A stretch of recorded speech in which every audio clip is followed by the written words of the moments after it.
And good Friday evening. This is David from CE Weatherby Stadium on a beautiful fall-like night, along with, as always, Mr. Chuck Fiebernitz. How are you, Chuck, down there in Winston?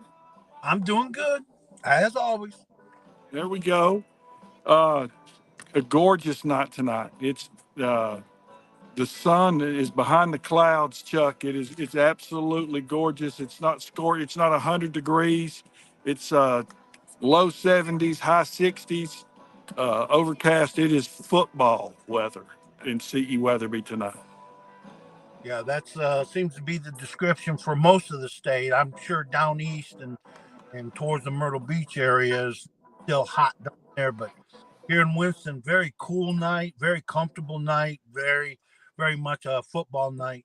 So there's a lot of high school football being played all over the That's state. Yep, absolutely. And but the one we're interested in right tonight is the McDowell Titans and the Tuscola Mountaineers.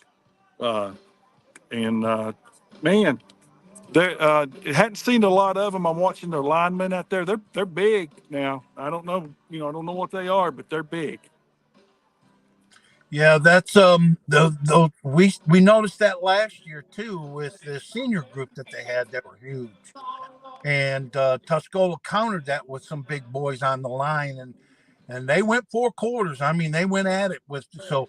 That's what the fans, in my mind, are going to see. Is you're going to see a battle interior lines all night long. Strap it Yep, up. yep. And a couple of housekeeping things again, as always. Thank our sponsors, Sutton and Sons, Antique Mall, 3156 Delwood Road, Caffeine and Chaos, 1880 Delwood Road, and Crompton's Auto Mart, 1256 Delwood Road. So we're all right in a row there. So come visit us. And man, Chuck, uh, I'm going to turn the camera around in a little bit because I can do it during pregame. The state doesn't allow us to show any live video that we don't have, stuff for, or otherwise we do a lot of stuff with the game. But man, just excited for tonight and see what improvement you can see from the Mountaineers. Well, I think everybody's in that manner. They want to see, they expect their improvement. They're believing that they're going to be improved, and they just want to see where they're improving. And you can get small improvements and you can get big improvements when you got a young team like this. So, but as long as you improve and take that, that next step, you're moving in the right direction. Yep. And every time we get on these things, just give me a little bit about what you think. Give me your put yourself on the Tuscola sideline as a guy that's a decision maker. Again, I don't have a clue. I don't know if you've talked to Jonathan. You probably have. You guys probably have a text that I don't want to see. but talk to me about the first half. Your thoughts. Let's start offensively. What are you wanting to do if you're the guy tonight? Well, what's your thoughts for the first half? Well, it's sort of like, over on McDowell, the old time 15-round heavyweight fighters. They come out and they take 2, 3, 4 rounds, and they're kind of jabbing, trying to figure out their opponent. And that's over on the McDowell side. They want to kind of figure out what Jonathan's doing. Jonathan, on the other hand, is Mike Tyson. He wants to come out and start throwing haymakers. He wants to set the tone. He wants to, acknowledge the fact that this is what we're going to do and how we're going to attack. McDowell wants, in the first half, they want to limit the times Tuscola's offense touches the ball. Shorten the game. Shorten the game. If you're normally getting 12 possessions, they want you to have 8. And limit the damage that you're going to do. There's a lot of youth on both sides of the team, so that will be an interesting matchup. But I think Johnson will take his shots. But the problem is how the defense responds, because they will take 3 and 4 yards, boom. 3 and 4 yards, boom. and they're going to move the chains, and they're going to try to do 8-minute drives, anywhere from well, let's just say 6 to 8 minute drives, and limit the number of Yeah, times in the first half. yeah. And that's what I see in the first half. And Chuck, I'm here. I just turned the camera around to give everybody a kind of a sense Right. as the teams are doing. They've finished flex, but we're still an hour from kickoff, so they haven't really started warm-ups. But so McDowell wants to shorten the game, and Tuscola wants to throw a few haymakers, is what you're saying for the first half. Yeah, and there may be haymakers, may not be just a pass. It could be a trick play. It could be something that McDowell's not seen and prepared for, and how they react coming out of a certain formation. Johnson's, and he may never use it again. That's just the beauty about preparing to play against a Jonathan Crompton coach team. So, you know, when you have a young team like McDowell, who has a reputation, their coach, they want to run the football, they want to be successful. They don't want to take chances to put their team on a short field to try and defend a short field. So when they're back in their own zone, they're going to run the football, and if they can't move the chain, they'll punt it away. Yeah. Now, I want to make this statement before I get you into the second half. I always thought last year, as things were being put in place, we were always kind of at an advantage special teams. Through 2 weeks, I will tell you, and again, I haven't seen one stitch of film on McDowell, but man, I get advantage special teams is right now. I'm going to go just to the black and yellow. Such improvement, and that's a third of the football game. That's a big dadgum deal. Yeah. Special teams on a high school level, you can't go out and recruit your guy. You got to find somebody walking the halls, or somebody that may be standing on the sidelines, and you kind of or playing on the soccer team, and you put a ball and he's got a big foot, and you're like, okay, we got a kicker. Kickers are not in abundance on the high school level. And it's just what my eyes have seen. Why? I just think that it's just an art of the game that nobody works on. If you got a young kid in youth football, take that son and see how good of a kicker, sidewinder he is. Don't kick straight on, kick soccer style, and take him to somebody who knows and says, can he kick? Because if he can kick, he also can probably play another position. But when it comes time to boot the ball, you found your kicker. Always teams that go deep in the playoffs and win championships have an excellent. Yep. And and you said all week, but since last Saturday, you think it's going to be a 4-quarter game, going to be, got to play towards the end. And I'm not going to say the P word tonight. We'll see what happens. But these kids have shown that deep in the game that they can handle the pressure, and it's good to see not just from our veterans and our leaders, but from the young kids too, who are very vital to what's going on. Is what I'm thinking here. And I'll use Cooper Williamson because Johnson's eyes light up with talented young men. He gets excited. But it's been a long time since I've seen him get just excited on Saturday about talking about Cooper not coming off the field. The kid's a warrior. The kid's a player. You put him here and he'll do his job. Yeah. And so he got, that I took back and went, okay, that's my boy. And so he's got some things for Cooper. But, we've talked about guys hitting and tackling, and all that's coming from the seniors. They're trying you and say, okay, follow us. That's what we're going to do. This is how we do it. We don't do it this way. And the more you play, the more success you have, these seniors are going to have an impact on the junior, sophomores, and the more freshmen.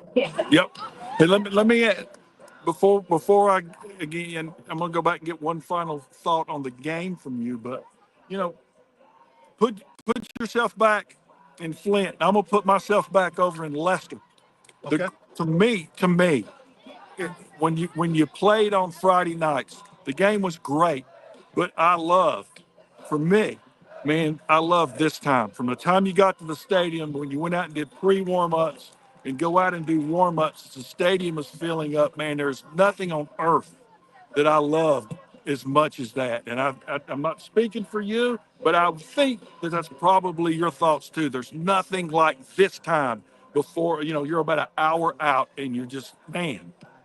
The In Flint, we went 10th, 11th, and 12th grade for our high school. We played, and we were up in Flint. I showed you Atwood Stadium, and it was 11,000 seat stadium. And we played. We drove. The bus took us from the high school, and the moment we entered the bus, you got that jittering you can't control. You're just like, and you're watching everything. And as the closer you get to the stadium, you see people walking to the stadium, and then you come that backside into that big open parking lot.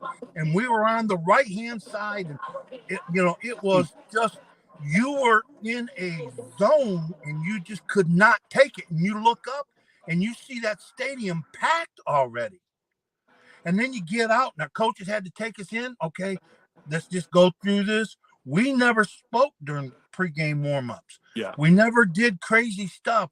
We saved our energy, but it was the hardest thing for a player to control their emotions Oh, and it's not yell. magical. It's Right. magical. Like everybody's got those teammates. And you love all your teammates, but like for me, I can still see Floyd. We would just look at each other and go, yeah, it's time.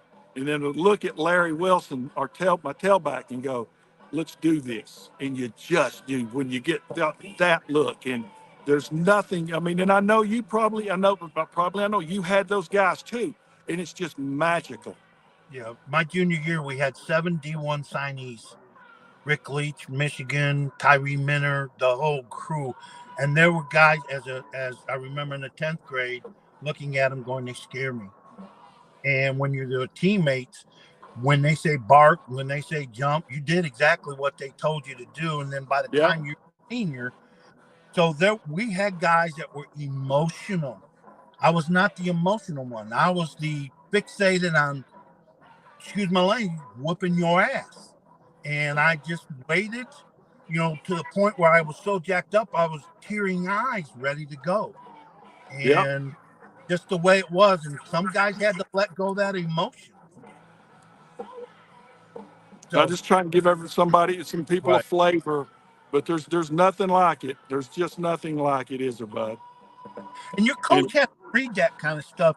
If they're too amped, he's not going to be crazy in the locker room pregame. If they're kind of needing a jolt, he's going to come with one of the the greatest and most emotional pregame speeches for high school kids, that where you're tearing the locker room down. And I mean, it was, and when you come out to the fight song, and then play the Colt, the old song, the Colt. And, we were the Flint Southwestern Colts. And then you just went on, and, yeah, because it just, I remember something that Jonathan had talked about last Saturday during the show was just that when they got to the locker room before the game and getting on the bus and getting over here and getting to the locker room, walking out on the field, that last week you just kind of knew it was different. So right. I'm hoping he just said it was different. There was no music, there was nothing. These guys were focused. So hopefully, we'll see. So a little more housekeeping. Turn in, listen on the radio tonight. Uh, I hope folks they're trying to do a good job for you. I don't know. We'll see. But their pregame show starts at 7. Go to iHeartRadio or go to the radio stations that cover the team, or ESPN Asheville. That's how There's I a got on that first game at Asheville. That I went to ESPN Asheville and got onto the link took me to the So broadcast. it's pretty simple if you go to ESPN Asheville. Yeah. Okay, so everybody, Chuck has solved that issue. Go to ESPN Asheville and get on, and their pregame starts at 7 o'clock. And Chuck, just some final thoughts here before we. And by the way, I apologize. The Tuscola Football Network ENet Sports live scoreboard that is throughout the night is provided by Chuck. So thank you, Chuck. And as soon as we get them, we update them to you immediately, and Chuck gets them to me. And tonight we're going to have some Major League Baseball and some college football in there. That's So on top of the Western North Carolina games. and So just kind of wanted to get that out of the way. if people will text David or get a hold of David, or if you know my text and there's a certain game you want, I did this for Chad Upton all the time. Chad, we get closer to the playoffs. Chad wanted like 8 games, and I'm like, Yeah, I hey, remember. they're in the Piedmont area. What do you want? And he said, I would like that. We could play them potentially in the playoff. I said, I'll do it for you. I will do it for you. So if you want a certain game, let me know, or through David. We'll make sure. I'll do it. We're gonna, but give me some final thoughts before we get off. You're going prediction. There's no advantage in rosters. They're young kids on both sides. They're almost identical rosters in that they got 32 young men that are underclassmen and 34 Tuscola. I think there's better players on the Tuscola side. There's issues and things that have to be fixed. But I will go back to everybody, to Jonathan Crompton for many years. Do not doubt me. When I tell you I'm going to do something, I'm going to do it. May not be in your time. It'll be in my time, but I will get it done. When I tell you I'm going to get something fixed, I will get it fixed. So he's never been wrong in that. So he is going to get them kids improved. He'll have them improved tonight. And but I think you're going to have a really exciting game down there on the Doug Brooks field. Okay. Well, guys, we're going to get off here, switch over to the radio broadcast. We'll see you guys in the morning at 8 o'clock. Bright and early, Chuck and Jonathan drinking gallons and gallons of coffee from Caffeine and Chaos. I'm going to have some stickers, the old style football helmet stickers from Sutton and Sons Antique Mall that we're going to try to get out to some folks as a door prize or something, however we're going to do it. So, hey, Chuck, yeah, bud. Just drive by and get me 2 Coke bottles. Two Coke bottles, like Kiffin, and put them just in and see if Johnson says anything. Put them right in front of the helmet. He'll call Coach Kiffin. But anyway, Chuck, we'll see you in the morning. I'll talk to you tonight as we usually do, because when everybody's in bed, Chuck and I are on the phone at 1, 2 o'clock in the morning, getting ready for the 8 o'clock show and kind of going over things. So, Chuck, have a safe night. You be safe down there. Don't make me come down there and have to, throw a rock at somebody. We're okay down here. All right, bud. I'll see y'all. All right. All right. We'll see everybody after the game.